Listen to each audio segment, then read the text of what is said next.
Hello. അപ്പം big boss അഗ്നി പരീക്ഷ എപ്പിസോഡ് 5 വന്നിട്ടുണ്ട്. അപ്പോൾ അതിൻ്റെ റിവ്യൂ ആട്ടോ പറയാൻ പോകുന്നത്. ഈ എപ്പിസോഡിനെ കുറിച്ച് പറയുകയാണെങ്കിൽ സത്യം പറഞ്ഞാൽ എനിക്ക് ഈ കഴിഞ്ഞ ഇത്ര എപ്പിസോഡിലും ഏറ്റവും ഒരു മോശം എപ്പിസോഡായിട്ട് എനിക്ക് തോന്നിയത് ഇന്നത്തെ എപ്പിസോഡാണ് കേട്ടോ. കാരണം നമുക്കൊന്നും അത്ര ഇഷ്ടപ്പെടില്ല, നമുക്ക് സന്തോഷം തരുന്ന രീതിയിൽ അങ്ങനെയൊന്നുമില്ല, നമുക്കൊരു ഗുമ്മൊന്നും ഇന്നത്തെ എപ്പിസോഡ് സത്യം പറഞ്ഞാൽ ഇല്ലായിരുന്നു. ഇന്ന് ആരൊക്കെയാണ് ഔട്ടായത്? 4 പേര് പോയിട്ടുണ്ട് കേട്ടോ, 4 പേര് പുറത്ത് പോയിട്ടുണ്ട്. എന്തായിരുന്നു ടാസ്ക്, എങ്ങനെയാണ് ടീമിനെ തിരിച്ചത്, നമ്മുടെ ഇൻഫിനിറ്റി പെൻഡൻറ്റ് കിട്ടിയവർക്ക് അവർക്ക് ഇന്നലെ കിട്ടിയിരുന്നു ഇൻഫിനിറ്റി പെൻഡൻറ്റ്. അത് അവർക്ക് എന്താണ് അഡ്വാൻറ്റേജ് കിട്ടിയിട്ടുള്ളത്, അവർക്ക് എന്ത് പവറാണ് കിട്ടിയിട്ടുള്ളത് എന്നൊക്കെ നമുക്ക് പറയാം. പക്ഷേ ഇതിനകത്തൊരു അഗ്നി പരീക്ഷയല്ല. ബിഗ് ബോസ് എന്ന് പറയുന്ന വലിയൊരു ഷോയിനകത്തോട്ട് കയറാനുള്ള ഒരു ഇതാണ്. പക്ഷേ ഇതിനകത്ത് കൊടുക്കുന്ന ടാസ്ക് ഭയങ്കര സിമ്പിളായിട്ടാട്ടോ എനിക്ക് തോന്നുന്നത്. കാരണം നമ്മൾ അഗ്നി പരീക്ഷ എന്നൊക്കെ പറയുമ്പോൾ ഒരു കുറേയൊക്കെ പ്രതീക്ഷിക്കുമല്ലോ. ആ പ്രതീക്ഷയ്ക്ക് ഒത്തുള്ള ടാസ്ക് ഒന്നും സത്യം പറഞ്ഞാൽ കൊടുക്കുന്നില്ലെന്നാണ് എൻ്റെ ഒരു അഭിപ്രായം. അതാണ് കേട്ടോ. ഓക്കെ, അപ്പോൾ അങ്ങനെ നമ്മുടെ ഷോ തുടങ്ങുവാണ്, എപ്പിസോഡ് സ്റ്റാർട്ടാവുകയാണ്. അപ്പോൾ ആദ്യം തന്നെ നമ്മുടെ റെനീഷ വന്നിട്ട് പറയുന്നുണ്ട്, അഗ്നി ആളിക്കത്തുമ്പോഴും ഭയമില്ലാതെ മുന്നോട്ട് പോകുന്നവരാണ് ഈ ഒരു ഷോയിൽ വിജയിക്കുന്നതെന്ന് റെനീഷ പറഞ്ഞുകൊണ്ടാണ് തുടങ്ങുന്നത്. അപ്പോൾ ആദ്യം തന്നെ ഇൻഫിനിറ്റി പെൻഡൻറ്റ് കഴിഞ്ഞ ദിവസം കിട്ടിയവരെ നമ്മുടെ ഫ്ലോറിലോട്ട് വിളിക്കുകയാണ്. 4 പേരെ വിളിക്കുകയാണ്. അതായത് രചന, പ്രവീൺ, ഷിജു, ഷിൻജിത്ത്. അപ്പം ഇവർ 4 പേരെയും വിളിച്ചിട്ട് ഇവർക്ക് കൊടുക്കുന്ന അഡ്വാൻറ്റേജ് എന്താണെന്ന് വെച്ചാൽ, ഇവർക്ക് കൊടുക്കുന്ന പവർ എന്താണെന്ന് വെച്ചാൽ, ഇന്നത്തെ എപ്പിസോഡിൽ നടക്കുന്ന ടാസ്കിൽ ഇവർ 4 പേരുമായിരിക്കും ക്യാപ്റ്റൻ. ഓക്കെ, അപ്പം 4 ടീമുകളായിട്ട് തിരിക്കും. അതിനകത്ത് 4 ക്യാപ്റ്റൻ, ഇവർ 4 പേരുമായിരിക്കും. ഇപ്പം ഇതെങ്ങനെയാണ് ടീം തിരിക്കുന്നതെന്ന് വെച്ചാൽ, ആദ്യം തന്നെ ഇവരെ സീറ്റിലിരുത്തും, ഈ 4 പേരെയും. അത് കഴിഞ്ഞിട്ട് കണ്ടസ്റ്റൻസിനെ എല്ലാം ഫ്ലോറിൽ നിരത്തി നിർത്തും. എന്നിട്ട് ഇവർക്ക് ആരെയൊക്കെയാണ് അവരുടെ ടീമിലോട്ട് വേണ്ടത് അവർ ഓരോരുത്തരായിട്ട് അവരുടെ ടീമിലോട്ട് ഇൻവൈറ്റ് ചെയ്തുകൊണ്ടിരിക്കും. അങ്ങനെ 4 ടീം ഫോം ചെയ്തു. അപ്പോൾ ഓരോ ടീമിൽ ആരൊക്കെയാണെന്ന് പറയാം കേട്ടോ. ആദ്യം രചനയുടെ ടീമാണ്. അപ്പോൾ ആദ്യം തന്നെ ഞാൻ പറയട്ടെ, എല്ലാ ടീമിലും ഉള്ളവരുടെ പേര് എനിക്ക് കിട്ടിയിട്ടില്ല. എനിക്കറിയാവുന്ന എനിക്ക് കിട്ടിയ പേരൊക്കെ ഞാൻ എഴുതിയിട്ടുണ്ട് കേട്ടോ. ചില ടീമിൽ ചിലർ മിസ്സിങ് ആണ്, കാരണം എനിക്ക് പേര് അറിയില്ല, അതാണ് പ്രശ്നം. എല്ലാവരുടെയും പേര് നമുക്ക് ഓർത്ത് വെക്കുന്ന കുറച്ച് ബുദ്ധിമുട്ടാണല്ലോ. അപ്പോൾ ആദ്യത്തെ രചനയുടെ ടീമിൽ താഷി, പ്രണവ്, വർഷ, സാബിറ, ഷാമോൻ, അളകനന്ദ, സ്റ്റിനിയ, ഇവർ ഇത്രയും പേരുമാണ് രചനയുടെ ടീമിൽ. Team A. ടീം ബി നമ്മുടെ ഷിജുലാലിൻ്റെ ടീമാണ്. അതിനകത്ത് അഭിറാം, രാകേഷ്, ലൊലീറ്റ, പൂജ, ഷിജിൻ, അഫിയാസാസ്, സോണി, ഇവർ ഇത്രയും പേരുമാണ് നമ്മുടെ ഷിജുലാലിൻ്റെ ടീം. ടീം സി നമ്മുടെ പ്രവീണിൻ്റെ ടീമാണ്. അതിനകത്ത് വിശാഖ്, യെൽദോ, റൈബിൻ, നയന, റിജോ, ഷിബിന, അതിനകത്ത് ഒരാൾ 1-2 പേര് എനിക്ക് പേരറിയില്ല കേട്ടോ. അടുത്തത് നമ്മുടെ ഷിൻജിത്തിൻ്റെ ടീമാണ്. Team D. അതിനകത്ത് നന്ദകിഷോർ, ഷാനവ്, ശ്യാം, ജെറ്റി, സോന, അപർണ.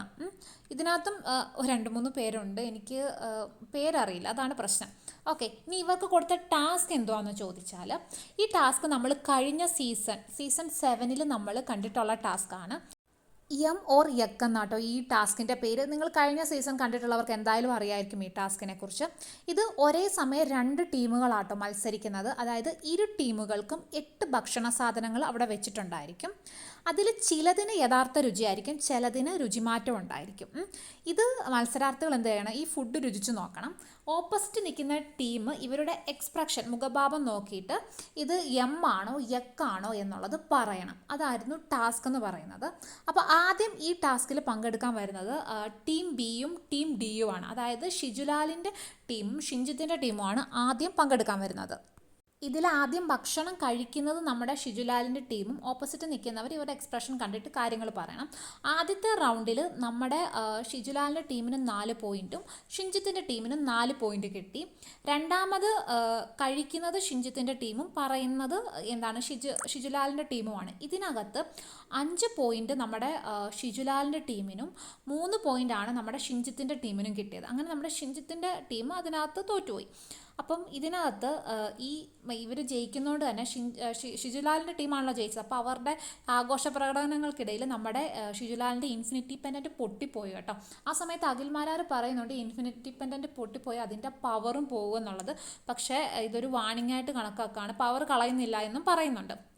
അപ്പോൾ ഈ മോശം, അതായത് ഈ തോറ്റ ടീമിലെ ഏറ്റവും മോശം പ്രകടനം കാഴ്ചവെച്ച 4 പേരെ ആ ടീമിലുള്ളവർ തന്നെ ചൂസ് ചെയ്യണം. അപ്പോൾ ഈ ടീമിലുള്ളവർ പറഞ്ഞത് സോന, നന്ദകിഷോർ, ഷാനവ്, ജെറ്റി, ഇവർ 3 പേരുമാണ് മോശം പ്രകടനം കാഴ്ചവെച്ചിട്ട് ആ ടീമിൽ നിന്ന്, അതായത് ടീം ഡി ഷിൻജിത്തിൻ്റെ ടീമിൽ നിന്നും ഔട്ട് ഹൗസിലേക്ക് പോയത്. ഇനി അടുത്ത ടീം മത്സരിക്കാൻ വരികയാണ്. ടീം എ രചനയുടെ ടീമും അതുപോലെ തന്നെ ടീം സി പ്രവീണിൻ്റെ ടീമുമാണ് വന്നത്. ഇതിനകത്ത് ആദ്യം ഈ ഫുഡ് കഴിക്കുന്നത് പ്രവീണിൻ്റെ ടീമായിരുന്നു കേട്ടോ. പ്രവീണിൻ്റെ ടീമിൽ ഫുഡ് കഴിക്കാൻ നേരം ആദ്യം ഇവർക്ക് 6 പോയിന്റ് കിട്ടി. ടീം എ രചനയുടെ ടീമിന് 2 പോയിന്റുമാണ് കിട്ടിയത്. അത് തിരിച്ചു വന്നപ്പോഴത്തേക്കും രചനയുടെ ടീം കഴിച്ചു. മറ്റേ ഓപ്പോസിറ്റ് നിൽക്കുന്ന ടീം അതിൻ്റെ ഉത്തരം പറയുന്ന സമയത്ത് രണ്ടാമത്തെ റൗണ്ടിൽ രചനയുടെ ടീമിന് 6 പോയിന്റും പ്രവീണിൻ്റെ ടീമിന് 2 പോയിന്റുമാണ് കിട്ടിയത്. അങ്ങനെ ഇവർ ടൈ ബ്രേക്കറായി, അതായത് 2 ടീമിന് 8 പോയിന്റാണ് വന്നത്. അപ്പോൾ അതുകൊണ്ട് തന്നെ നമുക്ക് ഒരു വിജയം തിരഞ്ഞെടുത്തേ പറ്റൂ. അവർക്ക് അതുകൊണ്ട് തന്നെ ഒരു ടാസ്കും കൂടെ കൊടുത്തു. ആ ടാസ്ക് ചെയ്യാൻ ഇരു ടീമിൽ നിന്നും ഓരോരുത്തർ വീതം വരണം. അത് ചെയ്യാനായിട്ട് ടീം എയിൽ രചനയുടെ ടീമിൽ നിന്ന് പ്രണവാണ് വന്നത്. പ്രവീണിൻ്റെ ടീമിൽ നിന്ന് വിശാഖുവാണ് വന്നത് കേട്ടോ. ഇവർക്ക് കൊടുത്ത ടാസ്ക് എന്താണെന്ന് വെച്ചാൽ ഒരു റോപ്പ്, ഒരു കയറ് കൊടുത്തിട്ടുണ്ടായിരുന്നു. അതിനകത്ത് ഊരാക്കിട്ടിട്ട് വെക്കണം.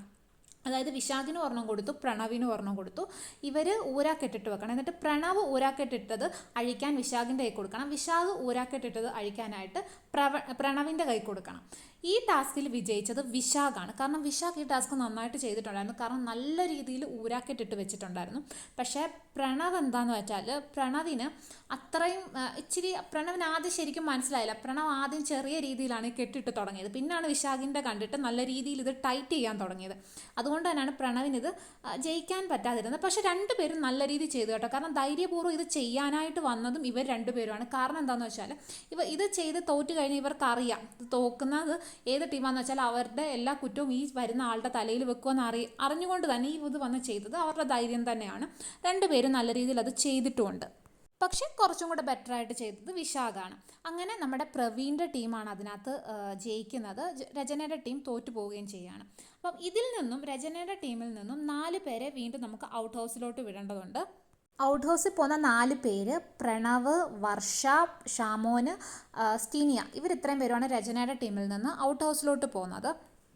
അതിനുശേഷം ഇൻഫിനിറ്റി പെൻഡൻറ്റ് കിട്ടിയ 4 പേരെയും ഫ്ലോറിലോട്ട് വിളിച്ചിട്ട് ജയിച്ച ടീമിൻ്റെ ക്യാപ്റ്റൻസ് ഉണ്ടല്ലോ, ആ ഇൻഫിനിറ്റി പെൻഡൻറ്റ് കിട്ടിയവർ, അവർ 2 പേർക്കും കൂടെ ഒരു ഇത് കൊടുക്കുകയാണ്.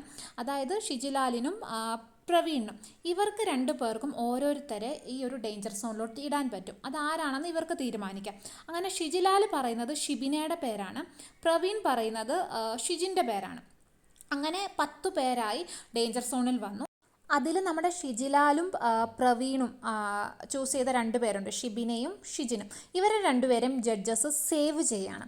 അത് കഴിഞ്ഞിട്ട് സേവ് ചെയ്യുന്നത് നമ്മുടെ ജെറ്റിയെ സേവ് ചെയ്യുന്നുണ്ട്, സോനയെ സേവ് ചെയ്യുന്നുണ്ട്, പ്രണവിനെ സേവ് ചെയ്യുന്നുണ്ട്, ഷാമോനെ സേവ് ചെയ്യുന്നുണ്ട്. പിന്നെ ഇന്നത്തെ എപ്പിസോഡിൽ 4 പേര് പുറത്ത് പോയി. അത് നമ്മുടെ വർഷ പോയിട്ടുണ്ട്, അതുപോലെ തന്നെ സിനിയ പോയി, നന്ദകിഷോർ, ഷാനവ്, ഇവർ ഇത്രയും പേരുമാണ് പുറത്തു പോയേക്കുന്നത്. അപ്പോൾ ഇന്നത്തെ എപ്പിസോഡിൽ ഇതൊക്കെയാണ് നടന്നത്. പക്ഷെ ഇന്നത്തെ ടാസ്കും ഇന്നത്രയും നമ്മളെ എൻ്റർടൈൻ ഒന്നും ആരും ചെയ്യിപ്പിച്ചിട്ടില്ല. നമുക്കൊരു അത്രയൊരു ഗുമ്മ് തോന്നിയിട്ടില്ല ഇന്നത്തെ എപ്പിസോഡിൽ. പക്ഷേ ഇനിയെങ്കിലും നല്ല രീതിയിലുള്ള എപ്പിസോഡുകൾ വരുമെന്ന് നമുക്ക് പ്രതീക്ഷിക്കാം. അപ്പോൾ ഇന്നത്തെ വീഡിയോ ഇത്രയേ ഉള്ളൂ. വീഡിയോ ഇഷ്ടപ്പെട്ടെങ്കിൽ ലൈക്ക് ചെയ്യുക, ഷെയർ ചെയ്യുക, സബ്സ്ക്രൈബ് ചെയ്യുക. താങ്ക്